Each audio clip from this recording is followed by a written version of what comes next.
news, music, fashion, events, and everything that we talk about in between. It's a lifestyle. We are the culture. Hi, and welcome to The Culture. I'm your host, Jessica Garrett-Motkins, and joining us today is the Vice Chair for Miami-Dade County Public Schools, Dr. Steve Gallen. Welcome to the show. Glad to be back, Jessica. It's always a pleasure to be back. What I feel like is home with Yes. the culture, with the family and friends. Your tremendous vision, your success, and all that you're doing to provide this critically important platform for our community is to be celebrated, is to be applauded, and just glad to be a part of it. Well, thank you so much, Dr. Gallen. I'm going to pick up right where we left off on our last show, and it was all about masks. We discussed the medical experts, their recommendations, and mask requirements for students. And then you successfully proffered the item that was actually received a great deal of support to require students to wear masks.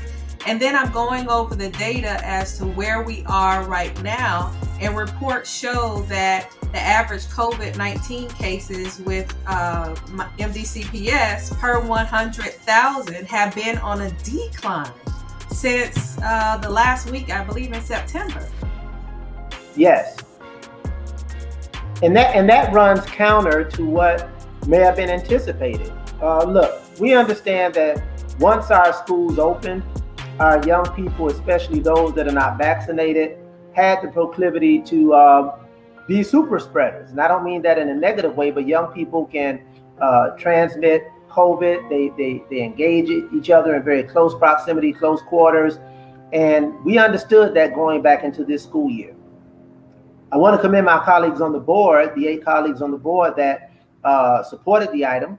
The item, as you know, passed 7-1. One board member wasn't present.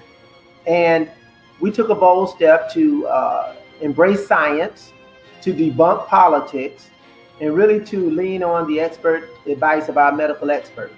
Ironically, our medical experts in Miami-Dade County Public Schools is involved in a hearing today, which started this morning, in our lawsuit against the state of Florida Department of Health, along with other school districts. That started this morning at 10 o'clock, and that will continue for the next 2 days. Jessica, there's no argument against science. They had several months to make the case for politics.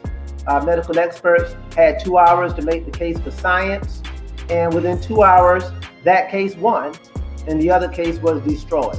So I'm very, very proud to have had the support of my colleagues, and equally importantly proud of the community that have stepped up. And we see that decline because each and every person is taking a sense of ownership and responsibility to wear masks, to get vaccinated where possible, and to social distance as required.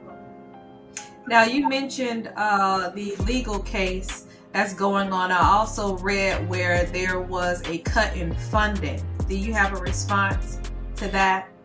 Yes, the State Board of Education found probable cause in a proceeding that provided the 11 school districts 5 minutes to present their case. The motion was taken. Not one question was asked of any of the districts by the State Board of Education. So it was a predisposed position that they had. Many people described it as somewhat of a kangaroo court. I don't want to besmirch the State Board of Education's proceedings that way. However, again, 5 minutes to take a position to defend the health, welfare, and safety of over 375,000 students in the nation's 4th largest district, without one question being asked of each district, obviously affirms the fact that the decision was already made prior to the proceedings.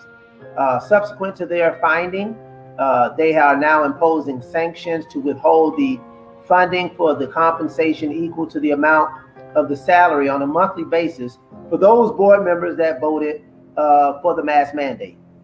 So that currently is at play, but obviously it's not going to move us in terms of our conviction, in terms of our position, and in terms of our affirmation that science works and that we must maintain local control to do what we need to do to protect the health, welfare, and safety of our students. Well, we'll be watching here and providing any type of support that that you all need for the best decision for our students. And in keeping in line with that, you have this other item that you just recently proffered for financial literacy in schools, which is completely overlooked as a need. And so thank you for bringing that. Can you tell our viewers a little more about it, please?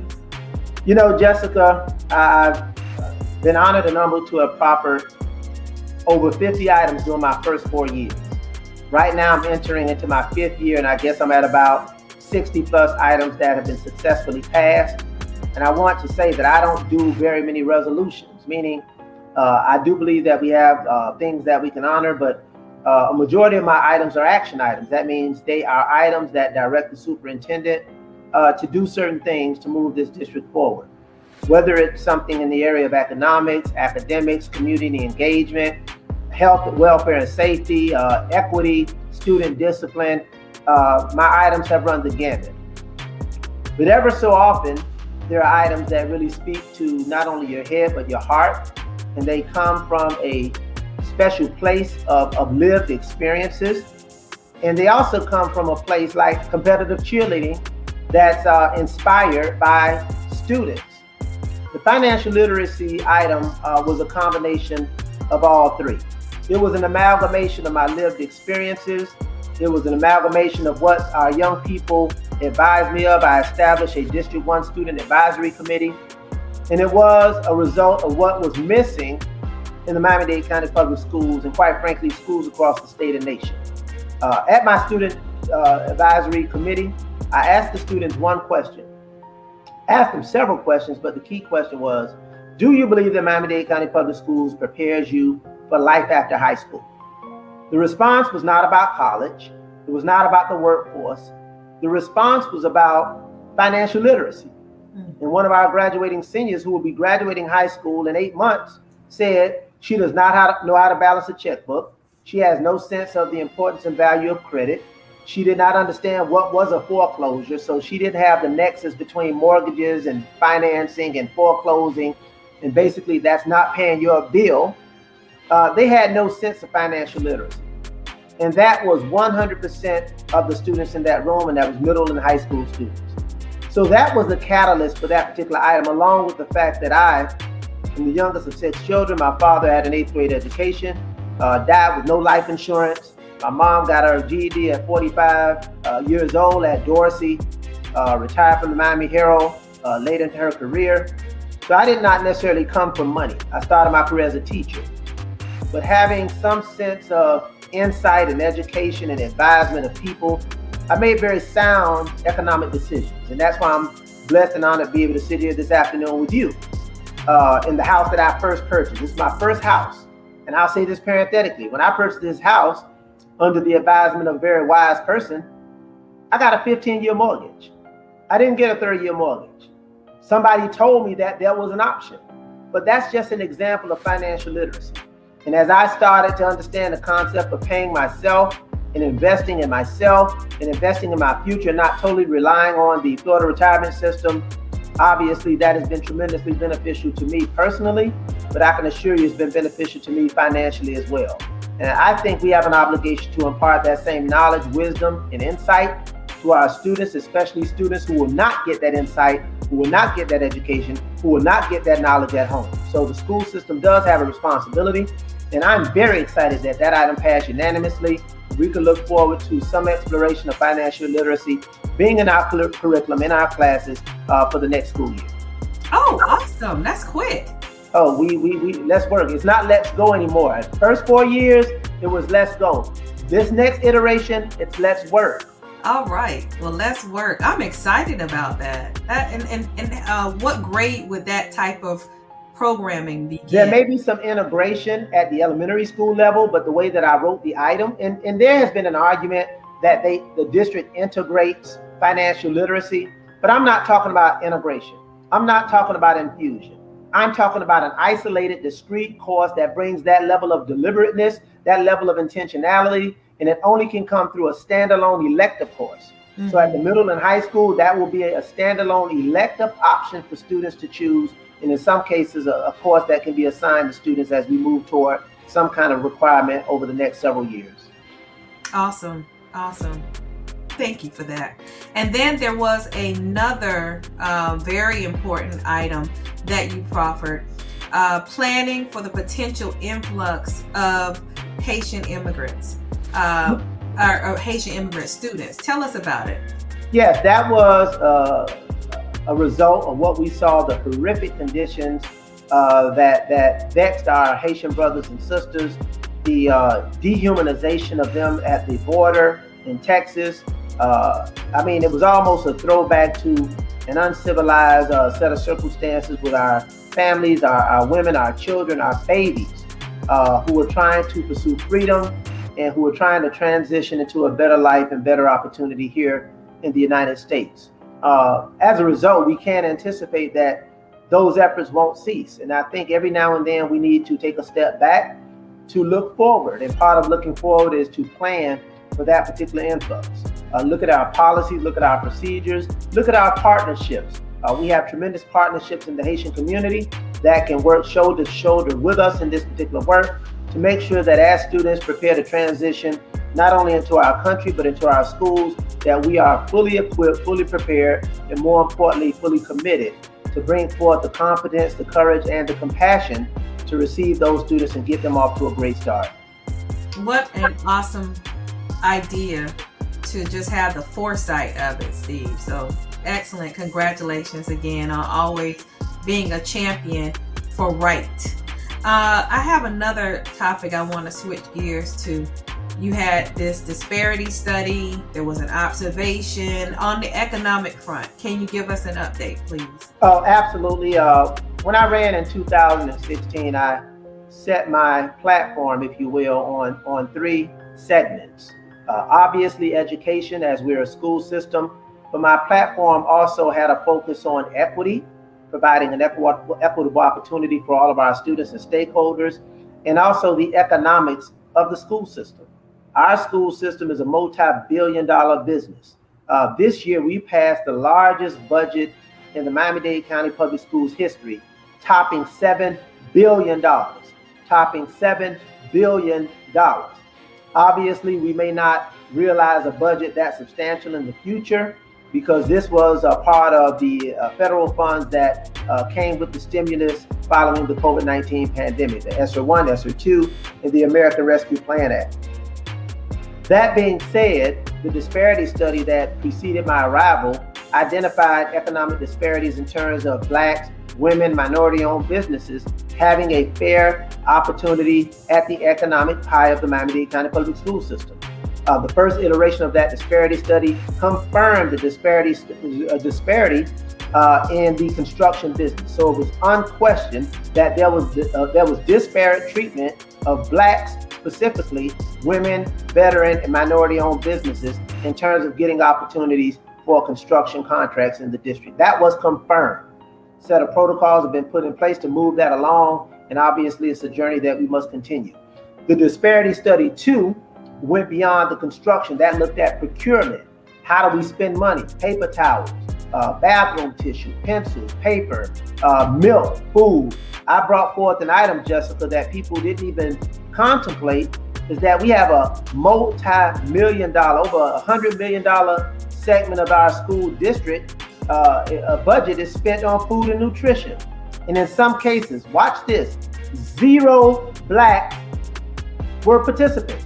Zero Blacks had access to pursue contracts under food and nutrition. Obviously, there was discussion about the federal provision. No, we weren't having any parts of it. So now we're going to be intentional about participating minority, Black, women-owned businesses in our food and nutrition program. So if you want to play, if you want to engage, if you want to participate in food and nutrition, contact the district. That being said, one of the most recent items that was passed, and it was not my item, but it was E-141, and that was for licensing and branding. Miami-Dade County Public Schools, but specifically the schools in the urban core, are a brand unto themselves through athletics, arts, and other marketing. But these schools have been exploited to a greater extent, been raped by the likes of Walmart and other organizations financially who sell our products, but give $0 back to the schools. And there was an effort to mitigate that. There was a company that was from out of state that got the contract 5 years ago. 5 years later, that company only yielded $17,000 to our district and to our schools. Unacceptable, unacceptable, unacceptable. We have to do better. And last night was a step in the right direction to do better with the awarding of that contract to Hosen Inc., a Black, African-American owned, local, small minority business who owns this space and licensing and branding and has the tremendous relationships and knows his way around with his team in the Miami-Dade County community. So we're looking forward to that and it bringing some better yield to our schools and most importantly to our students. Congratulations to the Hosendorf team, and that I understood that he had been championing this type of opportunity for Miami-Dade County Public Schools to take ownership of their name, their likeness for quite a number of years now. So I'm just happy to see that come to fruition and possibly provide a whole new revenue stream, because those numbers you just told us, that has nothing to do with the bright future that Miami-Dade County Public Schools could actually be bringing in from all of the money that parents like myself, that we spend gearing up for school terms every year. So thank you for that. Thank you. I wanted to also talk to you about security and safety provisions. Okay, go ahead. Yeah, there was another item that was passed last evening, and obviously on the heels of a lot of the challenges that we've had as a district, as a board around this country, it was necessary for us to review our safety protocols for board members at board-related events and activities. Obviously, we do support people having a right to protest and express themselves on different issues.